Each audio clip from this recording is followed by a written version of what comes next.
중국 젊은이들 사이에 아이폰 열풍이 불면서 선을 넘는 행동들이 사회적 문제가 되었다. 한때 새로운 아이폰을 갖는 것이 부의 상징처럼 여겨지면서 중국의 젊은이들 사이에서는 고가의 아이폰을 갖기 위해 무엇이든 할 수 있다라는 인식이 퍼지게 되었다. 아이폰을 사준다면 첫날 밤을 함께 보낼 수 있다고 자신의 SNS에 올린 여성이 있는가 하면 정자를 기증하면 아이폰을 살 수 있다고 홍보하는 정자은행도 있을 정도였다.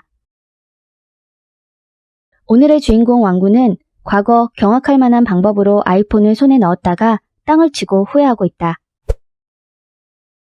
2011년 중국 안휘성 출신의 17세 왕군은 새로 발매된 아이폰4를 가지고 싶었다. 하지만 당시 지방의 공장 노동자들의 한두 달 월급에 해당하는 높은 금액이었던 탓에 가난한 왕군의 형편으로는 구입하기 어려웠다. 돈을 구하기 위해 이리저리 알아보던 왕군은 신장을 팔기로 결심하고 온라인 채팅방에서 소개받은 업자를 통해 무허가 비밀병원에서 수술을 받게 된다.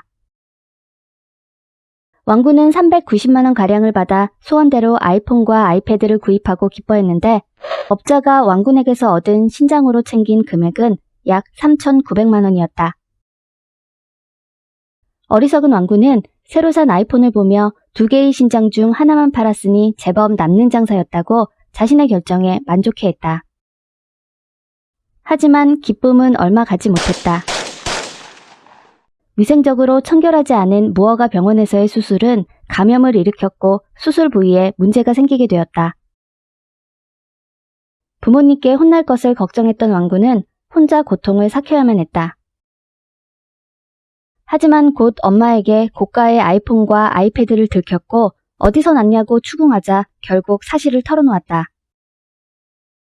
그러나 이미 감염증이 심각해진 왕군은 나머지 신장의 기능이 상당히 악화되어 병원에 입원하게 되었다. 그로부터 8년 뒤, 키 190에 체중 81kg의 건강했던 왕군은 현재 침대에 누워 목숨을 연명하고 있다. 신장 기능이 약화되어 병원에서 혈액투석을 받으며 살고 있는 그는 병원 진료비와 투석 비용으로 인해 큰 어려움을 겪고 있다.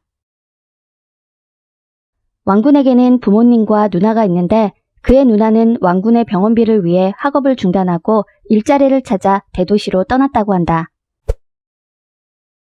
왕군의 아버지는 어릴 적부터 키도 크고 체격도 좋던 아들이 허영심과 충동심을 자제하지 못해 남은 인생을 망쳤다며 한탄했다.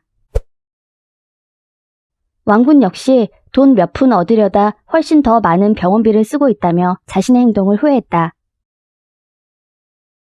그나마 다행인 것은 왕군의 소식이 언론에 알려지면서 왕군의 수술을 진행했던 업자와 시술 의사 등을 대상으로 한 소송에서 승소하게 되었다.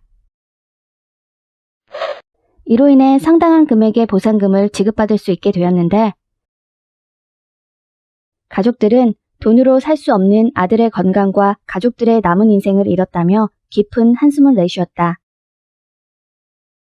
하지만 진짜 큰 문제는 이러한 왕군의 대대적인 보도 이후에도 젊은이들의 아이폰 구매를 위한 장기 매매 사건은 지속적으로 이어지고 있었다는 점이다.